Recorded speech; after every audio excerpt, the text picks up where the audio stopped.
Halo semuanya, selamat datang di podcast tentang peran teknologi dalam optimalisasi pelayanan farmasi klinis di apotek.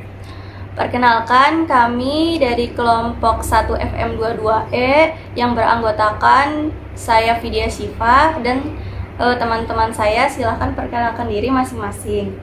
Perkenalkan diri, nama saya Nurul Bariatut Tohiratun-Nisa. Saya Jihan Safitri. Saya Angelika Gabe Malau. Saya Ardian Johanka. Di era digital seperti sekarang, teknologi telah menjadi bagian tak terpisahkan dalam berbagai aspek kehidupan, termasuk di dunia kesehatan dan farmasi.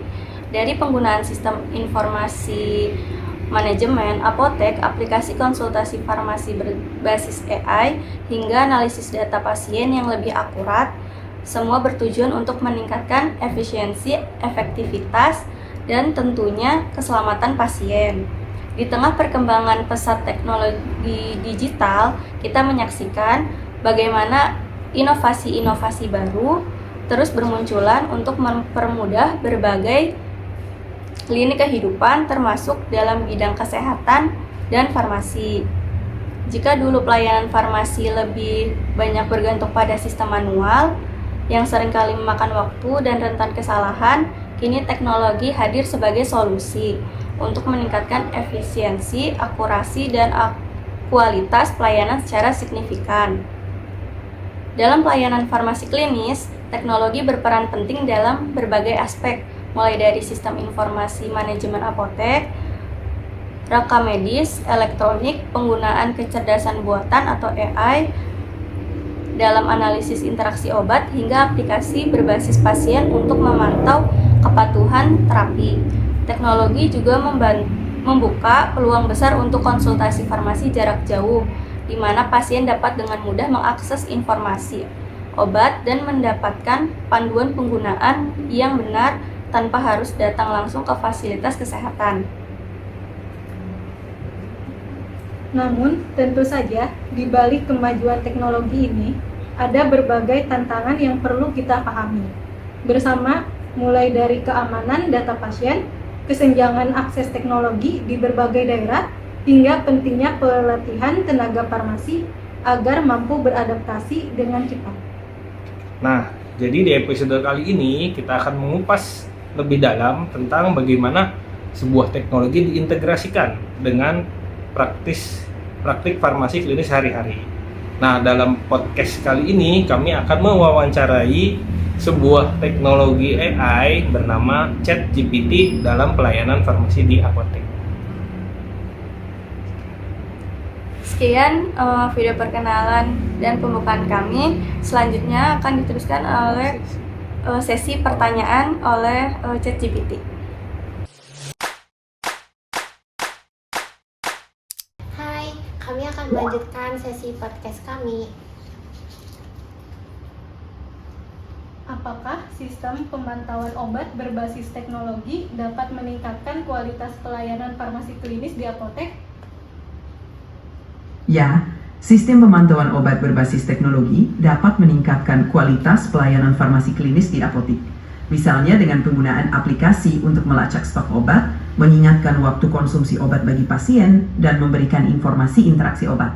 Hal ini bisa membantu mengurangi kesalahan, meningkatkan kepatuhan pasien, dan memberikan pelayanan yang lebih baik secara keseluruhan. Lili, tolong jawab, apakah teknologi AI dapat membantu pasien mengelola pengobatan mereka di apotek, dan sejauh mana teknologi dapat menggantikan peran apoteker dalam memberikan konsultasi farmasi yang tepat? Tentu, teknologi AI dapat membantu pasien mengelola pengobatan mereka di apotek dengan menyediakan pengingat minum obat, memantau efek samping, dan memberikan informasi obat yang relevan. Namun, untuk konsultasi farmasi yang mendalam dan spesifik, peran apoteker masih sangat penting. AI bisa membantu dengan memberikan data dan rekomendasi, tetapi keputusan akhir dan pertimbangan klinis yang tepat tetap memerlukan sentuhan manusia dari apoteker.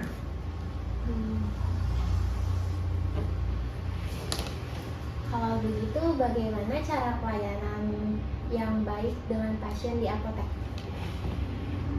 Pelayanan yang baik kepada pasien di apotek melibatkan beberapa hal.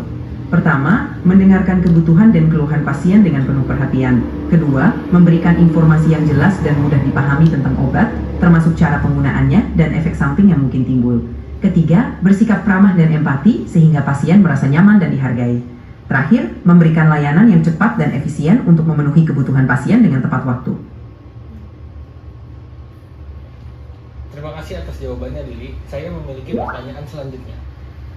Pertanyaan selanjutnya adalah, apakah Anda bisa membantu saya dalam mengecek interaksi obat dari resep yang saya berikan? Maaf, saya tidak bisa memeriksa interaksi obat secara langsung. Namun, Anda bisa konsultasikan dengan apoteker untuk memastikan keamanan penggunaan obat tersebut.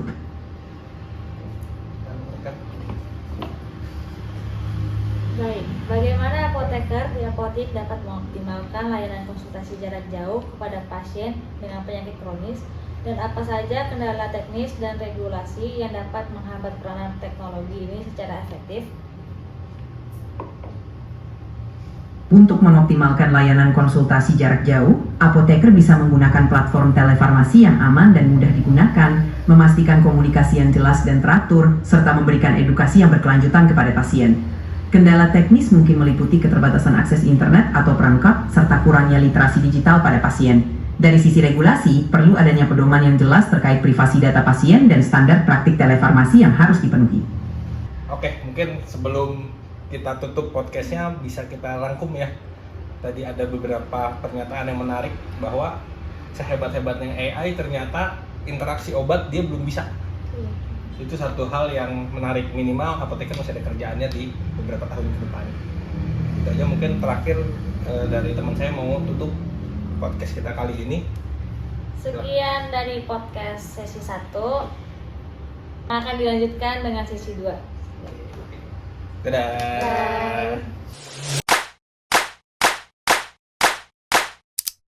Halo semuanya, jadi kita di sini kembali lagi dengan judul podcast peran teknologi dalam optimalisasi layanan farmasi klinis. Jadi di sini kita bersama Adila Hasan, Ardian Johanka, dengan saya sendiri Ferani dan Teh Anita, dengan ChatGPT juga. Di sini kita bakal mempertanyakan pertanyaan-pertanyaan ke ChatGPT seputar layanan farmasi klinis di rumah sakit. Dan sekarang kita masuk ke sesi pertanyaan ke ChatGPT. Langsung aja dimulai dari Teh Anita. Jadi sekarang masuk ke sesi pertanyaan ke ChatGPT. Jadi pertanyaan pertama bakal ditanya sama Teh Anita. Apa sih peran teknologi dalam meminimalkan kesalahan manusia dalam proses pengelolaan resep obat di rumah sakit? Teknologi sangat berperan dalam meminimalkan kesalahan manusia di rumah sakit, terutama dalam pengolahan resep obat. Verifikasi resep secara otomatis dapat mengurangi kesalahan penulisan atau dosis. Selain itu, ada juga teknologi barcode dan sistem rekam medis elektronik yang membantu memastikan pasien menerima obat yang tepat. Ada hal lain yang ingin Ferani tahu? Jadi dia kemampuannya tadi apa? Bisa verifikasi ya. Verifikasi. Berarti kalau gitu ntar apoteker nggak ada kerjaan ya? Iya benar. Coba mau ditanya lebih lanjut ya, apakah kamu akan menggantikan peran apoteker? Coba kita tanya. Kita tanya ya. Coba mau nanya. Sok. Apa lagi? Apakah kamu akan menggantikan peran apoteker? Tidak, peran apoteker tetap sangat penting.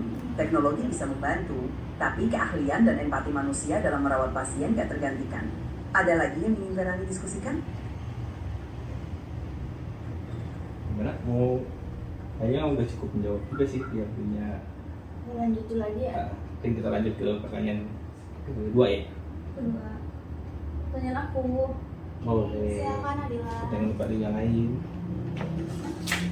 mikrofonnya.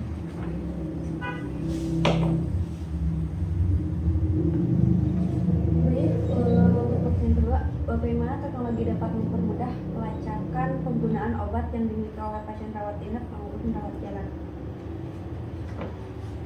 Teknologi bisa membantu dengan sistem manajemen obat yang terintegrasi.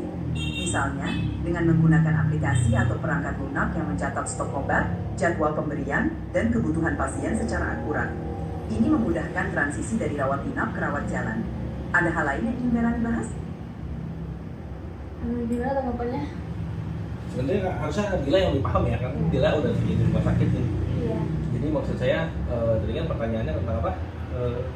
Ini membatalkan penggunaan obat. Nah kalau di rumah sakit Dila nih kayak gimana sih pelacakan? Menurut aku mah ya, kadang tuh fisik sama si yang di aplikasi obat tuh beda, malah selisih banyak gitu. Oke. Jadi berarti di rumah sakit Dila yang kerja juga udah ada aplikasi nih. Iya. Tapi antara fisik Sama ini beda. sama komputer bisa beda. Kok bisa Kita beda? tanya kenapa bisa itu ya gimana? Gimana kalau kita tanya si ChatGPT ada solusinya nih? Baik ChatGPT, apakah ada solusi jika stok obat fisik dan stok dari komputer berbeda?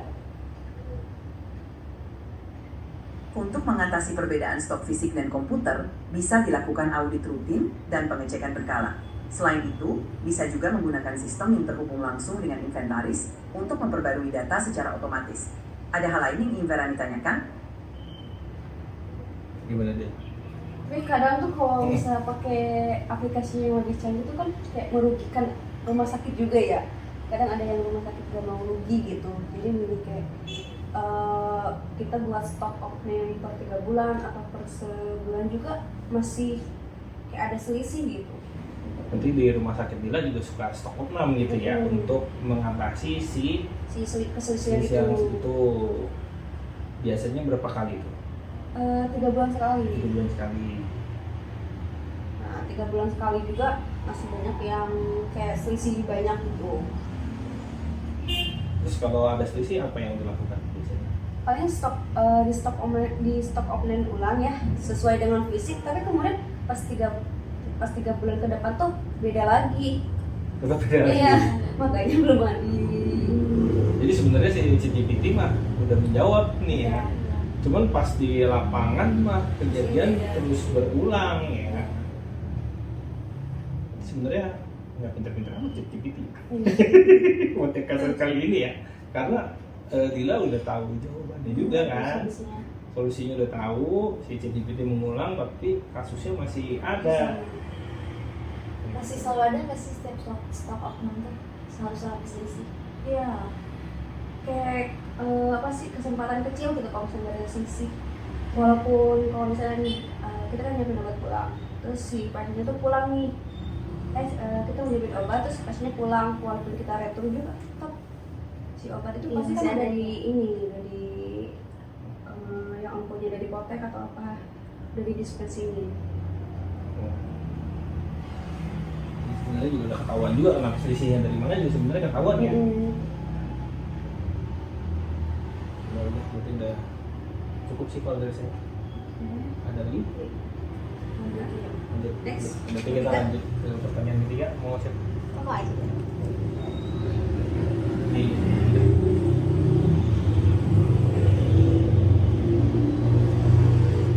Saya punya pertanyaan.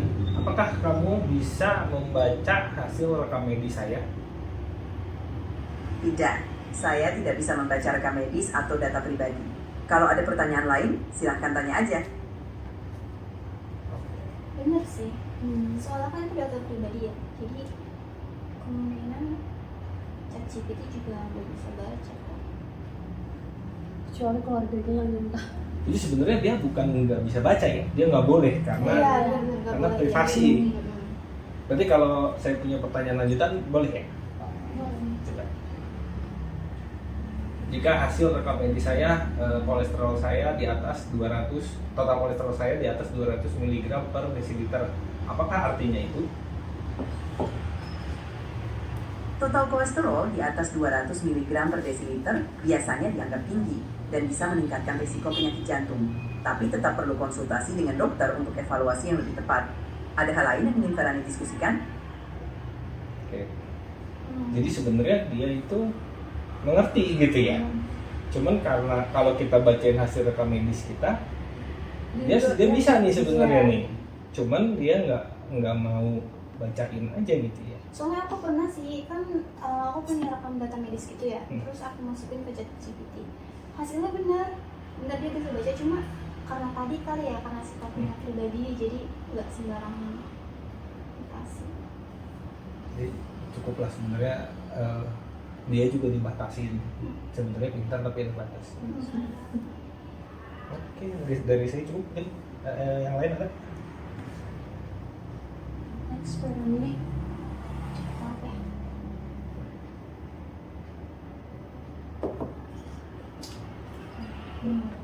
Nggak ada thank you. Oke, ChatGPT. Sejauh mana teknologi farmasi dapat mengoptimalkan pengelolaan program farmasi klinis berbasis bukti di rumah sakit? Teknologi informasi dapat sangat membantu pengelolaan program farmasi berbasis bukti dengan menyediakan data yang akurat dan mudah diakses. Ini memungkinkan analisis data yang lebih cepat dan tepat, membantu dalam pengambilan keputusan berbasis bukti, serta meningkatkan efisiensi dan akurasi dalam pelayanan farmasi. Ada hal lain yang ingin Verani ketahui? Tapi sebenarnya aku bingung sih di sini kok. Maksudnya berbasis bukti di rumah sakit tuh gimana? Apa rekam medis juga? Enggak lah, kayak si farmakoterapi itulah. Kan kita kan belajar apa namanya? Kayak tadi tuh kolesterol. Kenapa kolesterol di atas 200 dibilang tinggi? Iya. Alasannya apa? Berarti kan ada Acuannya. ada acuannya tuh. Pertanyaan saya si ChatGPT ini sebenarnya dia bisa nggak baca gitu? Tahu apa? Dia kan bilang asal ada bukti kan. Tapi si ChatGPT ini bisa nggak dia mencari bukti medis gitu? Boleh nggak dia? Nah itu bisa kita coba tuh pertanyaannya. Jadi misalkan tadi kolesterol tinggi. Kenapa dia bisa bilang kolesterol nah, tinggi? apa coba kita tanya aja tuh ya? Boleh. Boleh. Dapat jadi pertanyaannya dapat dari mana? Bukti. Apa bukti bahwa Kolesterol di atas 200 itu tinggi. ya? Ayo kita tanya. Kalau ChatGPT, apa bukti kalau Kolesterol. Sama. Sampai jumpa Verani. Semoga harimu menyenangkan. Mau ditanya yang susah kabur dia. Halo ChatGPT. Bentar dulu. Halo. Kalau ada pertanyaan lagi, jangan ragu buat tanya ya. Selamat beraktivitas. Halo. Apa bukti kalau kolesterol itu tinggi, di atas 200 itu tinggi? Kolesterol. Dari mana? Kadar kolesterol total di atas 200 mg per desiliter biasanya dianggap tinggi. Ini bisa meningkatkan risiko penyakit jantung, jadi penting untuk konsultasi dengan dokter untuk penanganan lebih lanjut. Ada yang lain yang ingin Verani tanyakan? Apa ada data atau sumbernya? Tentu, informasi ini berasal dari panduan kesehatan umum dan rekomendasi organisasi kesehatan, seperti American Heart Association. Tapi untuk kondisi kesehatan pribadi, selalu lebih baik konsultasi langsung dengan dokter. Ada hal lain yang ingin Verani bahas? Tapi dia berani Dia udah sih. tahu ya. Coba tanya kalau data yang dari Indonesia ada nggak? Kalau data atau sumber dari Indonesia ini ada.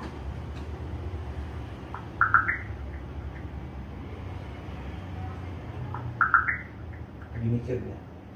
Di Indonesia, kadar kolesterol tinggi mencapai 28%. Penyebab utamanya adalah pola makan tinggi lemak jenuh, kurangnya aktivitas fisik, dan faktor genetik, menurut data dari Yankes Kemkes. Jika ada lagi yang ingin ditanyakan, silakan.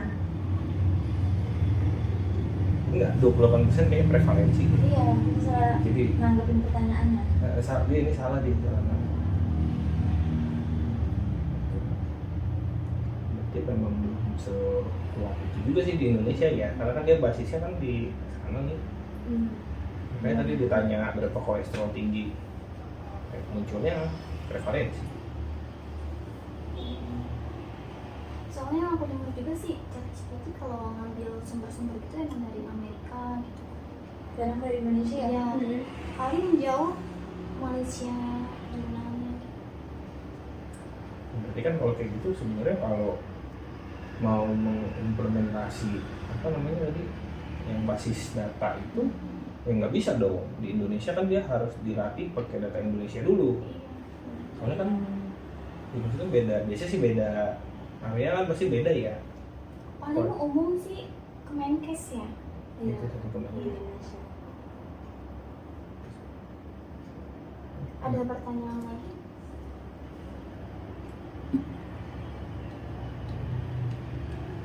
Oh, saya mau tanya lagi deh. Tapi mau tanya ke Dila dulu boleh nggak? Bang? Kalau di rumah sakit pernah salah obat?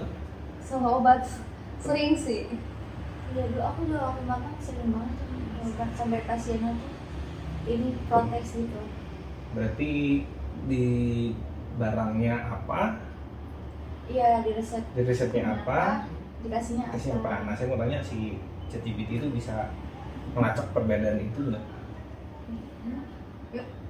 Jadi ChatGPT saya mau tanya, apakah kamu bisa melacak kesalahan pemberian obat dalam suatu resep? Itu kali ya. Saya tidak bisa melakukan tindakan fisik seperti melacak atau memeriksa obat dalam pemberian obat. Tapi, saya bisa membantu memberikan panduan atau informasi jika dibutuhkan. Ada yang bisa saya bantu lebih lanjut? Kalau gitu tuh nggak bisa. Soalnya kayak ya itu kan tulisan manusia kali ya Pak. Nggak bisa dideteksi. Nah, dia bisa baca tulisan resep nggak? Si ChatGPT. Saya tanya.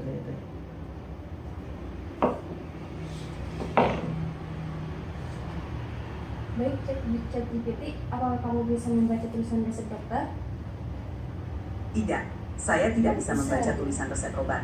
Tapi saya bisa membantu memberikan informasi atau panduan umum tentang obat. Ada hal lain yang ingin Ferani ketahui? Ya, makanya kan resep sekarang makanya elektronik. Iya. Supaya si alat ini Sistem tuh bisa baca ya. iya bisa baca. Tapi kalau menurut aku mah resep elektronik juga kayak memberatin si dokter sih nggak? Oh, kenapa tuh? Soalnya kayak dia tuh karena si dia tuh kayak apa sih namanya? Waktunya tuh terbuang sia-sia gitu kan. Kalau misalnya resep ya dia tulis terus udah dikasih ke perawat. Kan kalau misalnya dia harus ke upload ke elektronik wah kayak dia harus buka apa dulu, harus ngeketik dulu, kayak lebih males gitu sih. Lama gitu. Jadi kayak waktu gitu kayak terbuang sia-sia.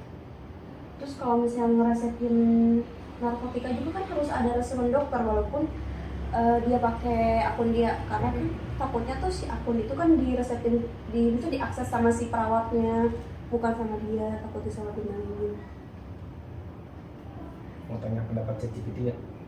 Apa pendapat kamu tentang resep manual versus resep digital? ChatGPT, apa pendapat kamu tentang resep manual dan resep digital? Resep manual memiliki keuntungan dalam situasi tertentu, tetapi resep digital biasanya lebih aman dan efisien. Resep digital mengurangi risiko kesalahan penulisan, lebih mudah dilacak, dan bisa diintegrasikan dengan rekam medis elektronik. Tapi transisinya harus dilakukan dengan cermat. Ada hal lain yang ingin Ferani bahas? Sesuai jawabannya. Jadi setelah kita berbincang-bincang sama ChatGPT, ada beberapa poin yang kita dapatkan. Jadi Adrian bakal menyampaikan kesimpulan dari diskusi podcast kali ini. Ya, jadi setelah ngobrol sama ChatGPT ini ada beberapa poin yang bisa kita dapat ya. Tadi dia bisa menjawab pertanyaan-pertanyaan yang kita rasa sih dasar ya, karena ketika dicari di Google juga saya rasa jawaban yang keluar juga itu. Tapi ketika kita bertanya yang lebih personal seperti apa rekam medis, itu dia tidak boleh menjawab nampaknya ya. Tapi ketika kita tanya dengan angka-angka yang lebih umum, itu dia bisa mengeluarkan jawaban. Udah siapa lagi ya? Kayaknya cukup ya. Jadi sebenarnya si ChatGPT ini bisa membantu kita di beberapa hal, tapi untuk menggantikan semua itu masih belum bisa, karena tadi ada kesalahan dalam pemberian resep dia belum bisa, membaca dan menganalisis rekam medis secara langsung juga belum bisa. Oke, paling begitu. Udah cukup. Cukup. Sampai jumpa. Berarti podcast kali ini dicukupkan. Sampai jumpa. Sampai jumpa di podcast berikutnya.